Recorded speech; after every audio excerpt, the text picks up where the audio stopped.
Bonjour et bienvenue dans cette nouvelle édition. Philippe Le Guillou, romancier et finistérien, raconte dans son ouvrage Guénolé ou le silence de l'Aulne la vie de ce saint breton, une manière de se plonger dans l'histoire de notre région. Il nous en parle dans un instant, mais tout de suite l'actualité de ce vendredi 18 janvier 2013 dans le Finistère. De la neige dans le Finistère, c'est notre image du jour. Quelques centimètres de neige sont tombés sur plusieurs communes de l'est du département ce matin, comme sur ces images prises près de Carhaix. La météo avait prévu cet épisode neigeux et du verglas. Pour les jours à venir, pas de neige en prévision. Le week-end sera même assez agréable. Cœur au Mali, une association finistérienne de Plabennec se déplace tous les 6 mois au Mali, mais au vu du conflit, elle a désormais stoppé ses allers-retours vers ce pays de l'Afrique. Un de ses salariés, qui vit dans le sud du pays, nous raconte les conditions de vie depuis le début de la guerre. Pierre-François Vatras l'a contacté par téléphone. Il y a beaucoup de familles qui sont dans nos voisinages, qui ont accueilli des familles. Déjà, les maisons étaient déjà pleines. S'il faut encore recevoir 2 ou 3 familles chez soi. Et aujourd'hui, papa, maman, tout le monde, comme des sardines. Beaucoup de familles déplacées sont venues, ils sont logés dans des écoles, dans les centres de formation, dans les grandes salles, au lieu d'être logés dans les maisons. Parce que ceux qui sont restés ont été victimes de quoi? De fermeture de l'école conventionnelle, séparation des filles et des garçons, avec le port obligatoire du voile pour les filles. Les opérations militaires actuelles sécurisent et maintiennent nos activités sur le terrain, car nous craignons ces fous de Dieu. La peur, c'est passé maintenant.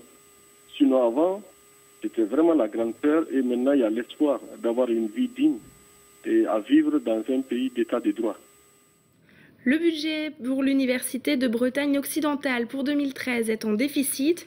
3 ans après la réforme sur l'autonomie des universités, l'UBO cherche à se trouver un nouvel équilibre. Reportage de Sophie Lecroisier et Nicolas Gouriou. Donner la possibilité aux universités de se revaloriser. Voici le but premier de cette fameuse loi d'autonomie des universités appliquée en janvier 2010.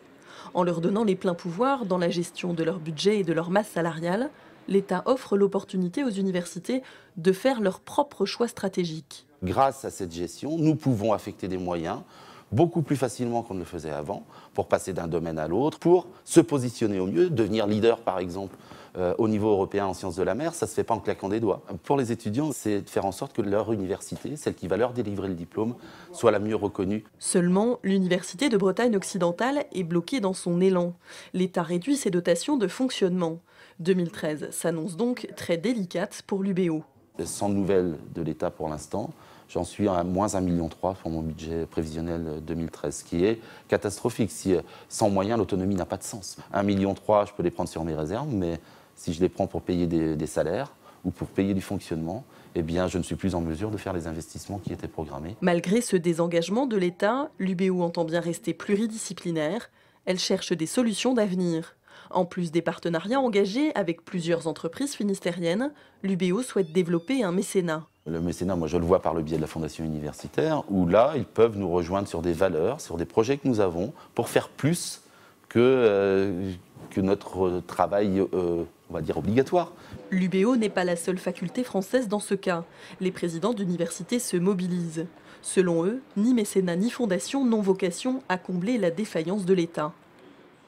784 110, c'est le nombre de soldats américains qui ont débarqué à Brest en 1918 pour combattre lors de la Première Guerre mondiale, un chiffre dont il faudra se rappeler en 2014, une année de souvenirs. En effet, on commémore l'an prochain les 100 ans du premier conflit mondial. Dans le Finistère, le comité d'organisation des commémorations s'est constitué ce mercredi.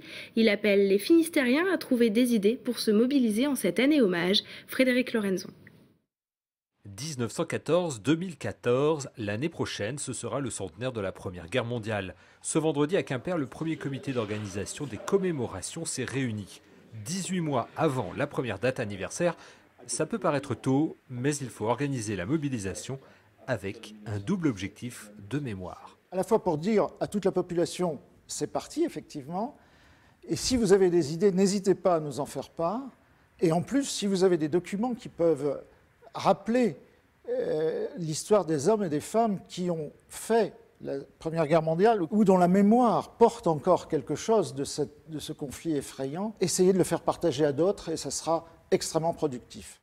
Le Finistère n'a pas été le département le plus exposé au combat pour la Première Guerre mondiale, mais la Pointe-Bretagne a participé à l'effort de guerre, notamment avec la poudrière de Pont-de-Buis, mais aussi avec le port de Brest qui a accueilli les renforts américains en 1918. Brest est le port d'Europe qui a accueilli le plus d'Américains, soit à l'arrivée, soit au départ, et qui a aussi accueilli à 4 reprises le président des États-Unis, Woodrow Wilson. Les Finistériens ont été très engagés dans la guerre, mais le rôle de la marine, avec ses unités navigantes, a également été extrêmement important. Et l'un des axes du comité, justement, sera pour le Finistère de mettre en valeur ce rôle de la marine. Le comité est prêt à accompagner la mobilisation des Finistériens, tandis que l'Office national des anciens combattants examinera les meilleurs projets de mémoire pour faire de 2014 une année riche en souvenirs. Il s'attaque à un sujet encore plus ancien que la Première Guerre mondiale, la vie de Saint Guénolé. Philippe Le Guillou, bonjour. Bonjour. Pourquoi avoir choisi de faire ce travail, cet ouvrage autour de ce saint breton ? Depuis longtemps, j'avais envie de raconter des vies de saints, pas forcément d'ailleurs de saints bretons. Et j'ai commencé par Saint Guénolé, tout simplement parce que je suis né au Fou et que dès l'enfance, j'ai connu l'abbaye de Landévennec. Je suis né auprès de l'Aulne. Et c'est pour cette raison-là que j'ai choisi ce saint, à la fois pour revenir vers, je dirais, les sources de la chrétienté celtique et bretonne, et aussi pour revenir vers mes territoires d'élection. Alors, est-ce qu'on peut rappeler rapidement qui était Saint Guénolé ? Écoutez, c'est un saint d'origine aussi galloise, comme beaucoup de saints à ce moment-là. Il va grandir dans la foi auprès d'un maître un peu austère qui s'appelle Budoc. Il va ensuite, un peu suivant le modèle du grand saint irlandais Saint Patrick, s'établir avec quelques hommes dans l'îlot de Tibidi, et dit la légende, à un moment, les eaux de la mer et de l'Aulne vont s'ouvrir, il va traverser, et là, il va s'installer de manière définitive à Landévennec, pas là où se trouve l'actuelle abbaye, mais un peu plus en contrebas, plus près des bois et des grèves. Et puis il a accompli un miracle aussi. Oui, il a accompli un miracle. C'est comme ça que d'ailleurs qu'il voit qu'il a une sorte de vocation surnaturelle, puisqu'il est capable de replacer dans les orbites de sa sœur ses yeux qui avaient été arrachés par une noix extrêmement méchante et violente. Donc tout ça, évidemment, fait partie aussi d'une sorte de légende, de tradition. Et c'est un petit peu aussi dans cette tradition et dans cette légende merveilleuse, comme d'autres conteurs des légendes dorées, que j'ai voulu mettre mes pas. Ce qui en fait le patron des oculistes, d'ailleurs, ce miracle. Tout à fait, pour les yeux de sa sœur Clairvie. Dans cet ouvrage, on retrouve de nombreux noms familiers pour les Finistériens, notamment Renan, mais aussi l'abbaye de Landévennec, fondée par Guénolé. C'est une manière de se plonger à travers la vie de ce saint, à travers les fondements de notre département.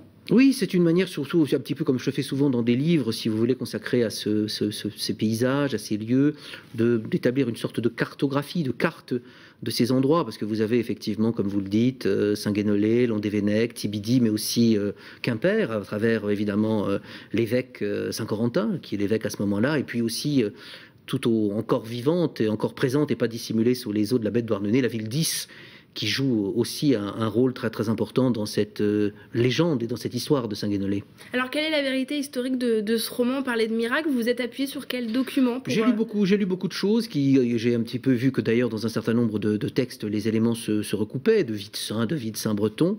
Et puis après, si vous voulez, comme je le fais souvent quand j'écris un roman, même si c'est pas véritablement ici un roman, j'ai laissé une libre part à l'invention, à l'imagination. Je suis un peu comme un conteur, si vous voulez, un passeur qui fait que voilà, cette matière très très belle, très riche, j'ai un petit peu envie de l'offrir aujourd'hui encore à des lecteurs, pas forcément d'ailleurs chrétiens, mais peut-être finalement intéressés aussi par les origines de leur terre, de leur territoire, de leur pays. C'est un petit peu le pari et l'objet de ce livre, mais en même temps avec, si vous voulez, je suis un conteur, je raconte une histoire et je reviens vers ces paysages qui sont pour moi tout à fait primordiaux. C'est-à-dire, j'avais jadis publié un livre qui s'appelle Le passage de l'Aulne. Évidemment, quand je dis ici Guénolé ou le silence de l'Aulne, il y a une sorte d'écho ce livre antérieur. Oui, parce que vous êtes donc finistérien et originaire d'ici. En quoi la Bretagne et ses terres vous inspirent? Bah écoutez, parce que je suis né, j'ai grandi dans ce compagnonnage, dans cette admiration. Enfant, j'entendais parler de la ville d'Is, je voyais sur la verrière centrale du chœur de Rumingol, où j'allais enfant à la messe, c'est cette image finalement de Gralon, de Guénolé, donc j'allais à Landévennec, j'ai grandi dans ces lieux, et vieillissant, et d'ailleurs même avant d'avoir vieilli, j'ai toujours gardé en moi comme un legs extrêmement précieux, je dirais à la fois les images de cette terre et les figures qui y sont liées. Donc vraiment, je me sens profondément finistérien, et c'était une manière encore, à travers ce livre, de le dire sur le mode d'un témoignage. Il y aura d'autres livres de ce genre sur la vie des saints? Oui, il y aura certainement de saints. J'ai déjà composé d'ailleurs une vie de mon saint patron, Saint Philippe Néri. Alors on est beaucoup plus à ce moment-là à Florence et même à Rome, c'est pas du tout le Finistère, mais bon, c'est en marge, si vous voulez, des romans que je peux écrire de façon comme ça assez libre, mais il n'y a pas de plan ou de programme précisément établi. Merci Philippe Le Guillou.